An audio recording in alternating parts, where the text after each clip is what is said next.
Welcome. You are now linked to your telecom retirement. Hey, how are we doing today? Can I start with a rant? I was getting coffee this morning, and this is one of those things that I don't understand about business. If you're in business, if you're like a business leader, hear me out on this one. I'm in line at a popular Northeast coffee franchise, and they want me to contribute $1 for something. I don't know what it's for. It was to help kids, because it's always to help kids or animals, and I get that. And I am very charitably inclined in the first place. I take that very seriously. I do my research. I do actively contribute. So I may be the exception. Do you want to contribute $1 for such and such? And I thought, as I was driving back to work, man, that just creates such animosity towards those businesses. Is right around when my girls were little. I used to go to Wendy's all the time. In the fall, Wendy's would at least sell you a booklet of mini Frosty coupons for $1, and they donate money to help adoption.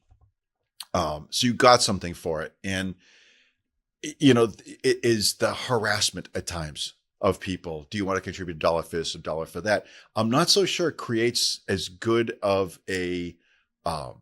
or as much goodwill as companies think it does. I think it hurts their goodwill. They may want to rethink that to sometimes and say, maybe we'll just take some of our profit and we'll contribute and keep our goodwill up, which will keep our sales up, because it can get annoying for people. So I apologize. That's just one of those things I just saw on my way in this morning. I want to talk about today life lessons for your children, regardless of what their age is.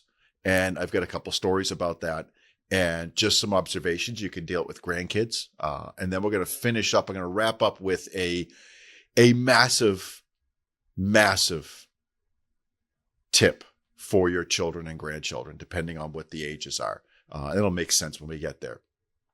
But years ago, we're talking 30 years ago, I had this co-worker who retired. It was at a different business. His name was John Surratt up in New Hampshire. And John was a great guy. And he and I would do favors for each other. And he was a computer consultant when he retired, like setting up people's PCs and things like that, because this is 30 years ago when that was like a big deal. And he had a bunch of clients that he wanted me to do a seminar on just financial planning in general. So I forget where we did it, but we did this seminar. And one of the guys that came, he was part owner in a diesel mechanic garage, a name brand diesel mechanic garage. And he wants me to come in and talk about retirement planning and things like that. And it turns out there were a couple of other employees, but it was basically the four brothers. I'm like, wow, these four brothers started this business. No. The four brothers ranged, I think, from 32 to 21. And it was their dad that started the business. And good for dad. And dad told them for the years, and the oldest was the one that was the kind of running the place at the time and brought me in. He said, for years, dad said that, we're putting all this money into this retirement plan and we're doing all this and we're doing all that. And then one day dad just decides he's going to retire and leave the business to his kids. And the way he had structured the retirement plan was that it was an age-based plan. So let's say there was $200,000. This is 30 years ago, $200,000 in the plan. He took about $175,000 out of that plan and said all these years he's been putting money in and you guys are going to get that money. And they never got that money. And what it turned out was the business wasn't generating enough revenue. There was a chance for the oldest brother or a brother to become like the business owner. And the other three were never going to be better than mechanics ever in their life. And dad never said a word. He never helped them along. He never fostered anything. It was basically, I built this. Good luck. And off he went into his next adventure. And that stuck with me from 30 years ago, because that was just depressing to me. How could you do that to your children? My son-in-law and my daughter work for me, and I couldn't imagine not preparing them for the day I leave. in part because prepare them to take care of my clients because I care very much about my clients, but to hand them a business that they can carry on to the next generation, as opposed to just walking out and saying, well, good luck. I figured it out. You have to figure it out. That drives me bonkers. So I want to kind of give you some perspective, because we're not ever raising children, regardless of how old they are. We're not raising children. We're raising future productive adults. And we want to make sure of that. So I want to kind of start with, if you have young children, let's start there and then kind of move through it. Is that 5 to 10? Before 5, they have no concept of anything. They're just trolling through the world. It's a wonderful place for them. But about 5, they start understanding this concept of this money thing. Like, grandma gives me this money thing, and I go to the store and I exchange it, and they give me something I wanted that mom and dad wouldn't buy me.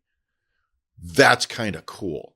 And you definitely want to let them experience that. Is, if I could talk about one of my faults is, and I do it even today, and I try so hard not to, is I don't let my kids fail enough. And we're going to talk about that over and over. I don't let my kids fail enough financially, especially at the younger ages. My son, my youngest, is 16, and I'm careful. It's not that he's bad at it, and all 3 of my kids are very fiscally responsible in the first place, but I'm a little bit more overprotective than I should be. Between 5 and 10, let them fail. Let them blow all of their money on something and then not have money tomorrow for something else they want. And I remember going through that. It may have made me a little neurotic about money. It's just, again, another reason why I'm in this business, but it's okay. But between 5 and 10, I would recommend an allowance, just so they get used to a regular income and understand that they have power to save or not save and experience that. Should you have them do chores for an allowance? Man, I've heard good arguments for both of those. I've heard good arguments. Absolutely. You got to have them do chores to get the allowance. I've heard very good arguments of, do not tie one to the other, because they should be willing to help out around the house as being part of the family. I get both of those. Honestly, I don't think it matters. We didn't as much tie allowances to chores because I got tired of beating them for getting it done. It was just a hassle to me. But it do what works for you. But we start getting into those middle ages, before they get a real job. Getting a real job at, say, 16. 16 seems to be the sweet spot these days. It was 14 when I was a kid 40 years ago. But it seems like it's 16 now. Hopefully it never goes to 18. Make sure, I'm going to jump ahead. When your child is 16, unless they have a really good reason, make sure they have a job. It's important. It's important for them to understand that and understand that early. But those 10 to 14-year-olds, get them a job. Get them a job and obviously you're not going to get them working at McDonald's or Walmart, but they can mow lawns, they can babysit, they can clean things, they can door-to-door sell. And that sounds stupid, but yeah, somebody in this room did that at 10 to 14. I was probably 11, and my mom took a cake decorating class and did this thing with these chocolate lollipops you could make with the chocolate discs and all of that. And her and I thought this brilliant idea that I would go door to door and get orders at Christmas, Easter, and Valentine's Day, and then make all the stuff and then deliver them and collect the money. And I probably made $5, $10, $20, something like that. It's 1980, 81, somewhere around there. It developed into a thing where my dad was taking the order form into work, and I expanded the product line at probably 14 or 15 and was making $100 in 1983. $100 in 1983 was a ton of money. It was a ton of money. It was like $500 or $600 today. I did that. That actually wasn't my first job. My first job was me and my friends in the neighborhood, Mike and Jamie Walsh and a couple of the kids. We went, I think we took our bikes. We pulled together. It was 5 of us. So I forget who else there was. That was 3. There was 5 of us total. We pooled our money. We rode to the store, which there wasn't a what we consider today a grocery store, was a superstore back then. It was just a small, like general store type grocery store. Went up there, we got a can of iced tea mix and a couple of snackies, like little bags of potato chips and stuff. We put on a carnival for the little kids in our neighborhood, and had drinks and food, and we charged for certain things that we did, and the kids would bring their pennies, and we didn't make any money. I think we spent $5 and we made like $3.82 back. I basically gave the money back to the other four guys. I just wanted it to be in the business. I loved business. Go figure, right? This is what I do. My older brother, who does listen to the podcast, thought this was the funniest thing. He said, wait a second, you invested $5 and made $3.82. I'm like, yeah. He goes, you're losing money. I'm like, I don't care. It doesn't matter to me. This is amazing what I can do, and the ability to try to create something, to try to do something, to try to develop something that's my own is important. And having an outlet for your children to do that between 10 and 14, there is nothing wrong with that. You need to teach them responsibility and control over their own lives. Again, we're raising adults, not children. And adults realize that there is, there is a connection between doing work and getting the things you want. And that's important to foster that, not to have them live by that, but to understand that concept. And if you don't experience that concept, you may not have it. There's a lot of studies that with alcohol, marijuana use, is the earlier that you start abusing them, I'll say it that way, or binge drinking or things like that, the more likely you are to have a problem with it later in life. And if you never experience that, you never have a problem. I didn't drink as a kid. I could go a year without having a drink now. It just doesn't faze me at all. But I know people that couldn't go 2 days. They're not raging alcoholics, but they cannot stay away from alcohol. I think the same thing with a lot of stuff during those developmental years between 10 and 14 is whatever we pour into our children during that time becomes who they can be. And it's important for us to pour that in. So then the 16-year-old and beyond, they need a job. Even if it's a couple of hours a week, it's important for them to have a job where they're working for somebody else, because they may decide they don't like working for somebody else. That's important to find out. And it's definitely one of those things where they need to experience that. And again, it's during those developmental years. Those will extend to probably 18, 20, 22. Let's get that understanding there so that they can understand how to be productive adults. Then let's talk about 18 to 40. I'm going to say something that's hard for modern parents to hear. If you're a modern parent of adult children, I want you to do something for me. And it's hard. It is so, so hard. I want you to let your kids struggle. I want you to let your kids struggle. We are in a different world than we were, especially if you're in your 50s. Our parents probably didn't have a whole lot, more than likely, if you listen to this podcast and you're in your 50s or 60s. And so they couldn't help us. It wasn't that they didn't want to. It's just that they didn't have the resources. And now we have resources. And we're not letting our kids struggle. And that's difficult. And I got a phone call from a client just recently. She's 82. And she needs to refinance her mortgage. And she needed some paperwork for me to refinance the mortgage at 82. I didn't know she had a mortgage at 82. Okay. Consider me a bad financial advisor for her. All right. I said, sure, that's no problem. And I didn't say what for. I figured maybe she had done something, and she's kind of she's not a really active client in terms of she doesn't want a lot of hands-on help. So she volunteers. She said, yeah, my son was in business and the business didn't go well. And the investor he had pulled out, and then the loan he had against the business was tied to his house. And me and my husband wanted to take out a loan against our house and just pay off his business. They're 82. He's got to be 50 years old, and your parents are still bailing you out. Is a scary place to be. You don't want that for your children. All I could think of is, let's say it's 10 years from now and he's 60 and he's getting ready to retire. If he has no resources to pay off this debt, means he probably has no resources for retirement. And mom and dad have spent all of their money taking care of their kids during their lifetime. So there's no inheritance passing, no significant inheritance passing to him. Now what? What did they hand him by always fixing the problem? And it's been a situation of always stepping in and fixing the problem for their children. Don't do that. Versus, I had a client in just yesterday, and she's retired. Both of her daughters have some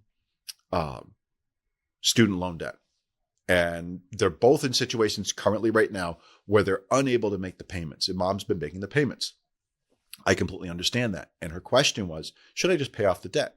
Now, mom can pay off the debt and be financially fine. She will be okay. We've run the numbers multiple times. She's going to be fine. And I said, don't pay off that debt. You can pay that regular monthly payment. But I would love for someday, your daughters to step in and say, Mom, I'm on better financial footing. That's my debt. I will pay it. And that's what we're trying to do. Just to give them that responsibility, so that they're able to learn that it's their role, it's their responsibility. I'm going to give you one more tip, and then we'll talk about the practical. Be ridiculously transparent with your kids about money. I share a lot on this podcast. You know more about me than I would normally tell people, and I don't know why. I mean, maybe talking to a microphone, it doesn't matter. I guess I'd tell these stories to people if they asked me. But I would be as transparent as I am here with your children about money. Things like, what did you do right? What did you do right? And was it your fault? How's that? I bought Apple stock in 1984. That's why we have a boat today. Are you a genius for buying Apple stock? Not only is it great to tell them about the Apple stock, it's great to tell them, I didn't know what I was doing. I forgot about it for 20 years. And then I looked and it's like, oh my God, their stock is worth $200,000. Now we have this gigantic boat. That's important. Even more important, I would talk about your financial failures to your children. And I would talk about what the cause was, whose fault it was, and whose responsibility. Because your financial failure may not be your fault, but it is your responsibility. And that's something I've always been very conscious of with my children. And maybe that's why they've turned out financially responsible, is not so much the little nuanced lessons that we had, but let's just be real about these things. They learn from my mistakes. It's always better to learn from somebody else's mistakes than your own. And you talking about your mistakes in a very, what's the word I want? A very, like an autopsy of them. It's not angry or hurt or sad or happy. It's just, you want to do an autopsy on that mistake and say, oh, here's what happened. And here's where it fell apart. And here's what we had to do to fix that. That's a big deal to your kids. And you talk about, I say, do it as an autopsy without feeling, but then talk about the feelings too. Talk about how doing that great thing or having that great thing happen to you, how that made you feel, and how having that bad thing happen to you. You lost that job, or you missed out on that house, or you jumped when you shouldn't have jumped. Talk about how that feels as well, because that's important. It's so important for our kids to understand that, and the parents are the best place to get that. And that doesn't stop when they turn 18. It doesn't. It keeps going as you can breathe those lessons into their lives. So let's talk about the practical. And this is one of those put $1 million in your back pocket practicals. And this may apply if you have children, or it may apply if you have grandchildren. And we're going to talk about children or grandchildren that are under the age of 18. I'm sure you're familiar with these 529 college savings accounts. And they're great plans where you put money in, it grows tax deferred. And if you withdraw it for educational purposes, it comes out tax free. So I did this for my kids. I put a bunch of money in early when my girls were little. I forget how much I put in, but I still have money left over. Now, granted, both of my daughters went to state school. They lived at home. So there was money left over in both of their accounts, which I then funded my son's account because you can slide it between people. And now he has sufficient money to go to college. And when I look at the statement just came in last week, I think. And the statement said that of what's in there, only a third of it is contributions. 2/3 of it is earnings over that time, even after pulling money out over several years. That makes me feel really great. So it's great for that. What happens if they don't use it? And that's always the argument.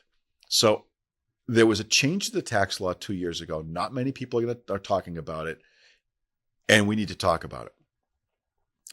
If you have children under the age of 18, if you have grandchildren under the age of 18, I'm going to recommend you start a 529 plan for them. And I'm going to recommend that you never, ever, ever, ever, ever, ever give them this money for their education. You're thinking, okay, maybe Dennis has lost his mind. I have not.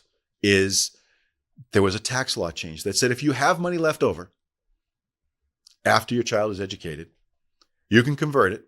Now you have to be aware of there's a contribution limitation on a per year basis, but you can convert that to a Roth IRA in the child's name. So think about this. You have a grandchild. I have a grandchild, a 10-month-old right now. And I decide to put in $200 a month. And for the next 18 years, I put $200 a month into that plan. And it grows at, say, 8%. It's worth about $96,000, but I don't give it to her then. I then spend the next 12 years converting it to a Roth IRA in her name. And it goes all the way until she's 65. Again, making that about 8%. She has $3.57 million for her retirement for $200 a month while she was little. No strings attached, tax-free. Now, I will caution you, $3.57 million, 65 years from now, that's a long time. What's that in today's dollars? Because that's really what we want to look at. It's about $300,000. I know it's a big drop, but let me ask you, if you had another $300,000 for your retirement, how much better is your retirement? Tax-free. Oh, that is gigantic. And it's something that people are not talking about. I'm talking to clients more about it let's look at setting this up, not for educational purposes, but for future retirement of our children and grandchildren purposes, because we're dealing in a situation, and this is different than my business was, say, even 10 or 15 years ago, is I'm dealing with a lot of people that end up getting to their 70s and 80s that realize they have way more money than they're ever going to need. And now our focus isn't so much maybe preservation even. It's, oh, wait, can we grow this even more for the next generation? And this is one of those tools we can utilize, is excess money that you may have today to make your children and grandchildren's lives that much better down the road, because it's either going to go to them or it may just go to Uncle Sam. And, I'd rather your kids get your money than your Uncle Sam. Personally honest. There are some restrictions. The account has to be set up for at least 15 years. It can only be contributions that were made at least 5 years prior. There's a whole bunch of different things. But one of the catches that is huge with this, and this is, we've had this conversation before about Roth IRAs. There's way too many rules about them. And then Congress changes, when they make additional Roth options, they eliminate all these restrictions. So one of the restrictions with a Roth, if you were going to contribute to a Roth IRA, it's difficult to do so because the people that have the $7,000 to contribute to the IRA make too much money to contribute the $7,000 into the Roth IRA. Well, with a conversion from a 529 to a Roth, there's no income restriction. So it doesn't matter how much your grandchild or child is earning. It can convert, slide right over into their name. That's gigantic. I can't explain how big that is. So that's my big idea for the day. But the bigger idea, be real with your kids, introduce them to money, help them understand money. Your grandkids, same thing. Don't just be the grandpa. My dad, I love my dad. He would take my girls to Walmart with a $20 bill each. There you go. And Samantha would run around and she'd know exactly what she wanted. She'd been thinking about it for days. Anna vapor locked, and she would they would be there for 45 minutes to an hour in the toy department of Walmart with Anna trying to figure it out. Now, 2 weeks later, which she never realized, and it took me a while to help her understand this. 2 weeks later, she would be out with Papa again with another $20. So whatever she got this time that wasn't that great, and I should have got Y and I bought X, you buy Y next time. It's just 2 weeks away. It's just 2 weeks. And once she realized that, it made her eat to sit, she could figure out those decision processes. But being real with your children and your grandchildren about financial issues makes them more productive adults later on. And that's what you really want. You don't want to go off to your reward and know that your kids are struggling.